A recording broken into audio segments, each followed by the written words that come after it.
بسم الله الرحمن الرحيم وانيغو أحمد نور محمد عبد الله كان سو هادلايو نيوزيلاندي waxaan aad iyo aad xalayto ugu farxay go'aan qiimo leh oo ay ka gaareen baarlamaanka New Khartoum oo ay ka saareen qodobka 64aad khasab waxa igu noqotay markiiba hididiile inay gasho oo gabay degdeg ah oo aad iyo aad aan ugu taageerayo halkaas aan markiiba banaanka soo dhigo waxaan aad iyo aad ayagana ugu farxay dhaqdhaqaaqa garaadada ay gaarayaan iyo G11 ay wadaan iyo baarlamaanka dawladda Soomaaliyeed iyo baarlamaanka New Khartoum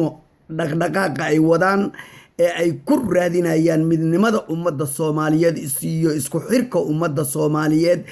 iyo qiimaha ummadda Soomaaliyeed iyo baawaha ummadda Soomaaliyeed waxaan leeyahay dhammaantiin socda waxgaradka aqoon-yahanada dadka cilmiga u saaxiibka ahi waa in taageersan yihiin iyo shacabka oo dhan waa in midnimada ummadda Soomaaliyeed la fiiriyaa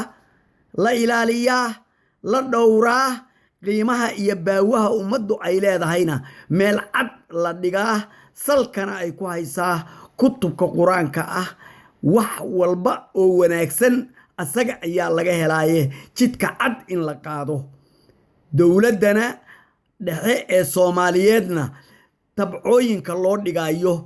iska jira waa in shacabka Muqdisho ay aad iyo aad uga feejignaadaan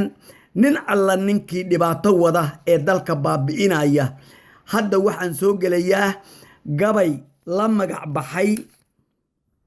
qiiq miyaa baxay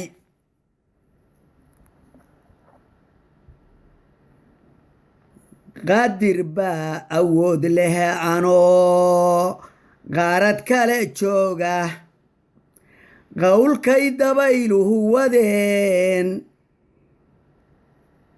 yaa qabsoo yiridhe kuwii kala qoqobay iyo kuwii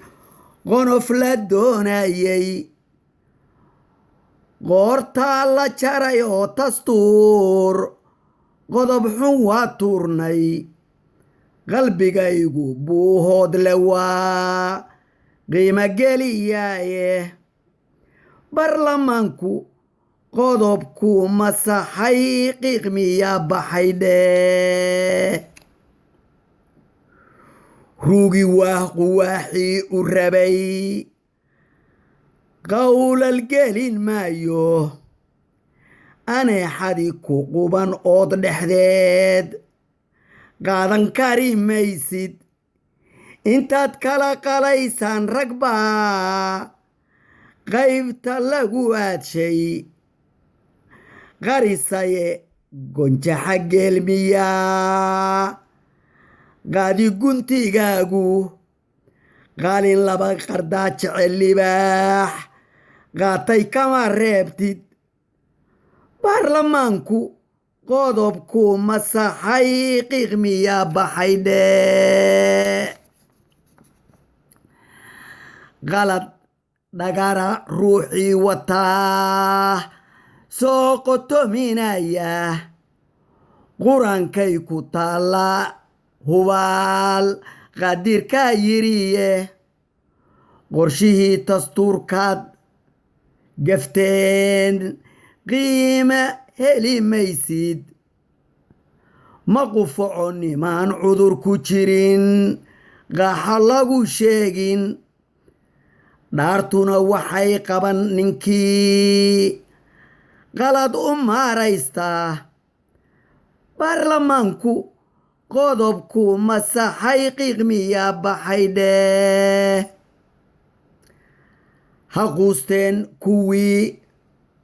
baadinimo nagu qorshaynayay qarniyaan daraawiish ahayn calanka qiimeeya waxaa lagu qancaa waa midnimo lagu qaboobayo قصة كالي ma haysaan cidlaad qararafaysaane hay qaadinin soomaali baan qayb la leeyahaye hay qadinin soomaali baan qayb la leeyahaye baarlamaanku qodobku masaxay qiiqmiya baxay dheh gabaygii intaas ayuu ku dhammaaday mar walbaba ummadda soomaaliyeed ayaan daba socdaa oo aan taageerayaa isku xirkeeda midnimadeeda waqooyiyow koonfur ku xiro waqooyiyow koonfur ku xiro waxa weeye beelaha soomaaliyeed oo dhan waa mid waa isku diin waa isku dhaqan waa isku af cawdubilaysta shaydaanka iska naara midnimada soomaaliyeed ha la adkeeyo cadowgana meel ha looga soo wada jeesto sharafta diinta islaamkana kor ha loo qaado kulligiin waa idin wada jeclahay soomaaliyey isku wada xirma ilaahay cadowgiinana ha idinka wada qabto dhammaantiin nabadgelyo waa axmed nuur maxamed oo idinkala soo hadlaya new zealand nabadgelyo